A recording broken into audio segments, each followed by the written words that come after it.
You are now listening to The Unwavering, the movement dedicated to educating and empowering the brave men and women who have or are still serving our great nation.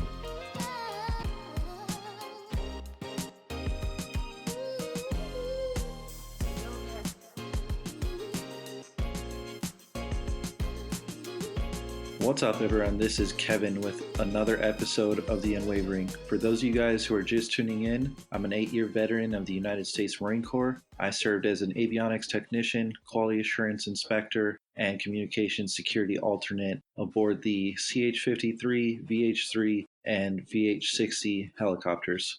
Today we have an amazing guest who is going to talk to us about what it's like as a military spouse and some of the benefits that were available to help not just herself but her family. So super excited to be able to share some of this information. Before we get started, as always, for all the listeners out there who are on active duty, reservists, or veterans, thank you for everything that you do. Thank you for continuing to give back to the community. And of course, as we mentioned, thank you to the spouses, the children, and the family that continue to stand by us and support us throughout constant deployments and TDYs. At this time, I'm going to go ahead and hand the mic over to my friend Lindsay and let her introduce herself. Well, thank you for handing me this virtual mic, hands-free right now. I'm sure we're all washing our hands plenty. But yeah, I'm Lindsay McCoy. So I am a military spouse. My husband is active duty Air Force right now. He's an EOD tech that's been in about 8 years. And I'm a registered dietitian. I have been for several years now. And I recently started my own business. So just last year, I opened up my own private practice. It's Crave Nutrition RD. And so I love talking about better blood sugar. I specialize in diabetes prevention and management. I've had the privilege to work with military veterans and their healthcare. So I'm really excited to be on today because I was just connected with you, Kevin, pretty recently through a mutual friend, Amanda Huffman, who has been a past guest. And so I've been really excited about this. I've been binging your podcast like all last week. Awesome. Well, thank you. And yes, if Amanda is listening, a huge thank you to her. It's amazing coming from the military community and the podcast community because they both care so deeply about connecting and helping you expand your network. So I'm glad that she connected me to you, and I'm glad that my good buddy Jonathan Lee, who actually inspired today's episode, wrote a blog on spouses and state license as well as certification reimbursement because, as you said, this is something that you benefited from. And before we get into that, I just want to ask, can you give us a little bit of insight as to your experience as a military spouse? Like, how often did you guys move, and was it to different states or different countries? That's a really great question. So our relationship, we have a very cute, very unconventional love story, which is for another day. But he was in South Carolina. I was finishing undergrad in Denver. He got deployed to UAE, and I actually moved to Iowa to do supervised practice hours to become a dietitian. I took my exam, and then I moved to South Carolina, but an hour away from him because that's where I could get a job. And then right as we were getting ready to like move in together, take our relationship to the next step, he got tasked with an unaccompanied tour to Korea. And so we very stereotypically eloped before he left for Korea. Like we signed the paperwork, unromantic, but really adorably so. And then he came back from Korea, and now we are living in Cheyenne, Wyoming at F.E. Warren Air Force Base. Okay, so you've definitely seen different states as well as different countries. What was that like? I mean, being uprooted, you're in a set location for X amount of years, and the military tells you and your family that you have to leave. Like, what's that like saying goodbye to friends, family, your career? I think if I could describe it, I would describe our entire relationship as like a tilt-a-whirl or those spinning teacups at an amusement park. Like it's just chaotic and crazy and always moving. So it's definitely chaotic, and you're right, there's so many stressors that military families face. I had moved to South Carolina, which I moved from Denver, a major metropolitan area, to South Carolina. We were kind of new in our relationship at that time, so we were in a new relationship. I had just moved across the country to the southeastern US, which is a whole different culture. I personally had finished up undergrad and started a new career position, was integrating with like a new work environment, trying to meet new people. Like there's nothing normal or settled or kind of like a regular routine about that. Everything is up in the air and moving. And so it's a lot of stressors to add to any one aspect, but when you throw it together, ooh, talk about like a little tinderbox that could be ready to combust at any time. Like you never know what's going to happen next, and you kind of have to be okay with that. You're so right. For us in the Marine Corps, they always said semper gumby, like be flexible because you never know what tomorrow's going to hold or even a few hours. There have been times where I'm back at home or I'm at work and they say, hey, do you have a backpack? You're leaving in 6 hours, you're leaving in 8 hours. And it's like that quickly things can shift. Obviously, when we're talking PCS or permanent change of duty station, you'll have a little bit more notice, but still, for you to leave one state and a set culture, a set way of life to move to a place that you've never been is definitely difficult. And that's why, for me, people always say thank you to service members, but I like to say thank you to service members as well as their families because we can't do it without you guys. We signed a contract knowing full well that we were going to be dragged around left and right, but you guys don't exactly know what you're getting into, especially in your case, you guys were newly married. This was probably a completely different world for you, so I'm sure it did take some time to adjust. Oh, so much time. And so that's why I'm really happy that you're highlighting some of the benefits available because I think when you think about a military relationship, like there are maybe some expectations or you maybe have an idea that it's a little bit chaotic and yeah, that there are moves involved and that you're going to be uprooted. But I think nobody really knows until you get into it just how impactful it is and how much it challenges you and changes you. And I think all of us, like the service member, the families, the children, we go through some extraordinary circumstances. And so it's worth it to highlight, hey, there are resources and benefits. So yes, we're going to deal with some sucky situations. Let's, try to promote the good too. So I just want to say thank you for that. I'm very excited to talk about at least the positive aspects. I'm just grateful that you're willing to share your story. One last thing that is sucky, and then we'll get to the good stuff. When we talk about you moving, obviously you dedicated quite a bit of time to pursuing your education because nutrition and health is very important to you. As a small business owner, or even as a professional, say someone like a lawyer, when they move to different locations, how difficult is that? You can't exactly bring all of your clientele with you. So, what were some of the challenges you faced as a professional and as a small business owner moving from one state to another? Whew, what a good question. So I can say this starts back to, like I said, we met very unconventionally one night in Utah. I was actually driving back from Oregon to Denver, where I was visiting grad schools. I wanted to move to the Pacific Northwest. I wanted to go to school out there. And that's on my way back. I had met my husband, and he was in the military, and, you don't get to choose where you live. So immediately our relationship altered my professional path in that I went to a different school. I picked a different program. And then when we moved, I kind of took a job that was available. So initially, when I moved to South Carolina, I took a job at a clinic. I wasn't a business owner at that point. I was new to the career. I just wanted to kind of get my footing underneath me and figure something out. So I just took a job that was available. And it wasn't necessarily my dream job. And you kind of go with it. It's what's around you and what you can do in the moment because things are chaotic and hectic. And then in South Carolina, right as we were trying to move in together. So like I lived in Columbia, South Carolina, actually by Fort Jackson, but he was at Sumter, South Carolina by Shaw Air Force Base, and they're about an hour apart. Right before he got orders to Korea, I took a new job closer to him, and I loved that job, but of course it came with the challenges of,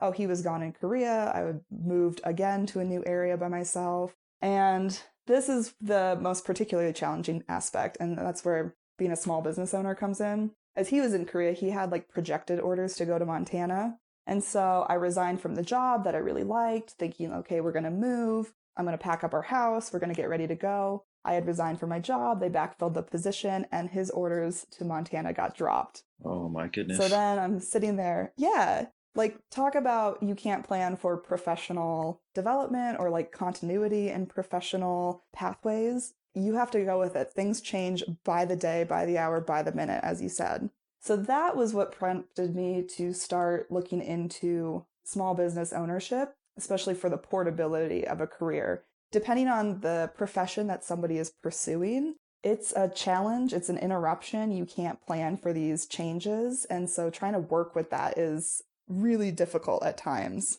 Oh, absolutely. And before we go on, I'd like to highlight one thing, and that is I think it sets such a great example. Women like yourself, like our friend Amanda, understanding that because you are associated with the military and you have to be flexible, you are starting to implement your business in the digital age. You know, you're utilizing social media, you're utilizing blogging, podcasting, all these different mediums to promote your business, to expand your network, and still be able to help educate individuals, whether you're in Montana, whether you're in Wyoming, whether you're in California, whether you're in Germany. So I just want to say thank you for saying that. I hope that aside from our discussion today, those who do listen to this and want to start a business think about some of the benefits that it could potentially bring them. So thank you for mentioning that.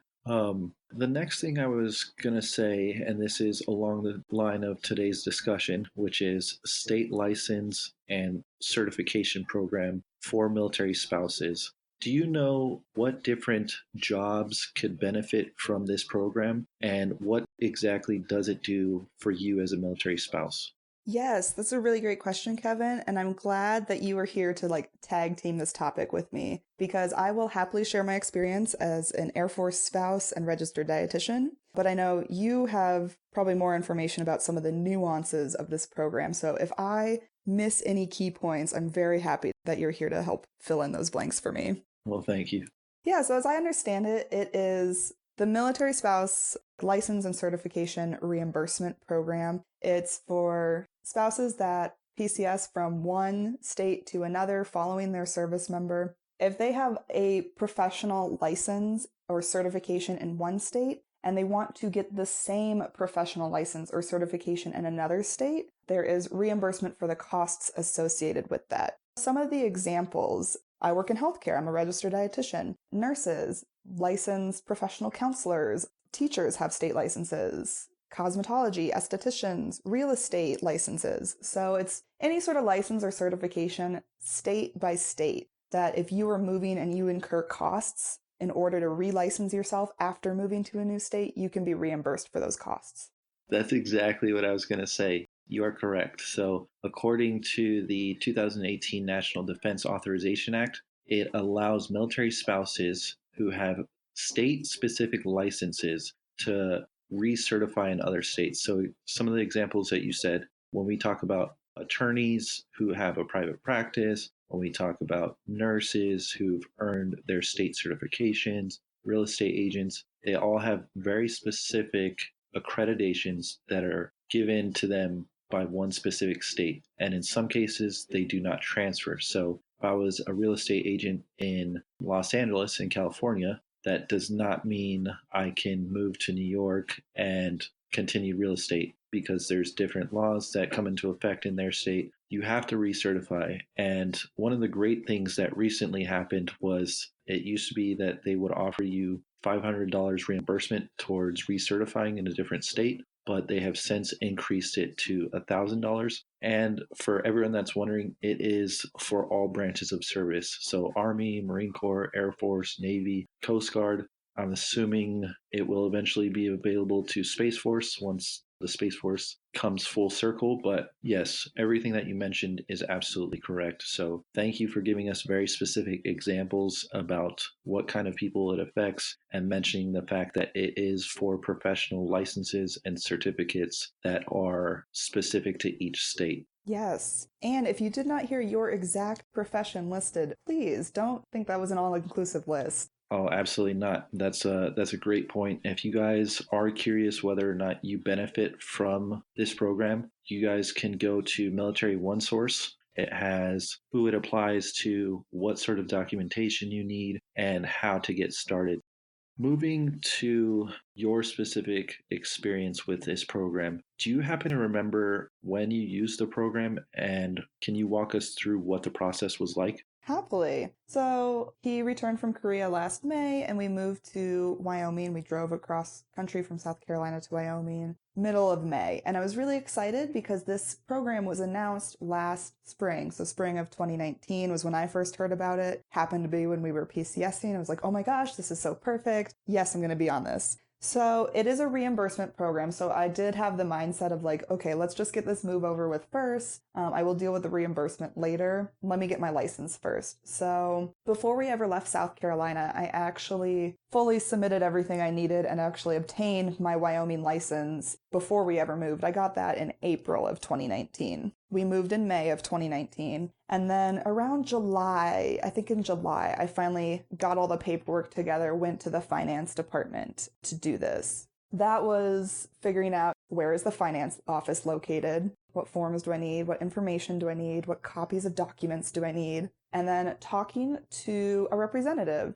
When I went into the finance office, it was such a new program. I guess only one other spouse here at FE Warren had used it so far. And I was very thankful. The finance department, when I went up and talked to them, they were very helpful, willing to work with me. They're like, hey, we don't really know this program yet either, but let's figure it out. So I will say that was very helpful to have kind of someone in my corner supporting this. So yeah, after I had submitted it with their help, I was kind of just waiting to receive the reimbursement. I think it ended up taking like 2 months at that time, only because it was new. I think it's a little bit swifter now to receive that reimbursement, but I got my license in April, got reimbursed in September. Oh, wow. Okay. Yeah. I mean, it has been out for a little bit now, so I would hope that it is a little bit better. But as you said, for anyone trying to take advantage of this, just be prepared. It may take you a little bit longer than you anticipated. But if you guys have questions, definitely the financial offices on base, the family readiness officers, there's a lot of people who can point you in the right direction as to who to speak to. Do you happen to remember what specific documents you needed? Yes. So, as I understand it, each branch is a little bit different within their requirements, and there are nuances to the program. So, I think it's important to know first, kind of figuring out if your situation qualifies. I do know that there were some unique situations. There was a publication PDF put out by the Air Force, which I found helpful. It gave examples of like, oh, if your spouse is retiring or separating, you don't necessarily qualify. If your spouse has orders, but your movement as a dependent is not authorized at government expense, then you will not qualify either. So first, it was helpful getting some of those scenarios to figure out like, okay, do I qualify first? And if so, what documents do I need? Every branch requires 4 sort of core pieces. One, they require a copy of PCS orders, copies of the old license, the new license, and then copies of any receipts. So no matter what, those are the sort of key pieces of information that you need. After that, each branch is a little bit different. For the Air Force, I went to the finance department and they had one more government form for me to fill out. It was just information of like, how much are you requesting? Who is your spouse, your sponsor, the active member? Where do they work? What's their work address? What's their phone number? What's your contact information?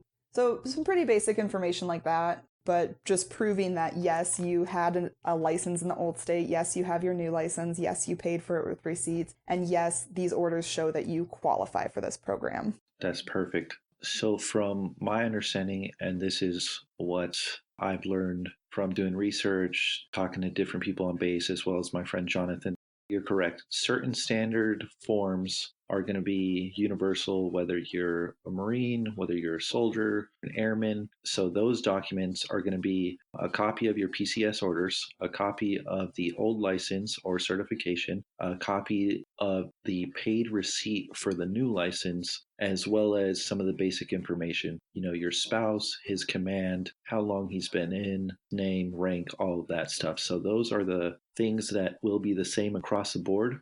When you get into specific branches, the Navy has an additional document that you need to provide, and that is the Spouse Claim Memorandum. And you can locate that either on their website or, again, when you go to talk to the financial team on base, they can help you with that.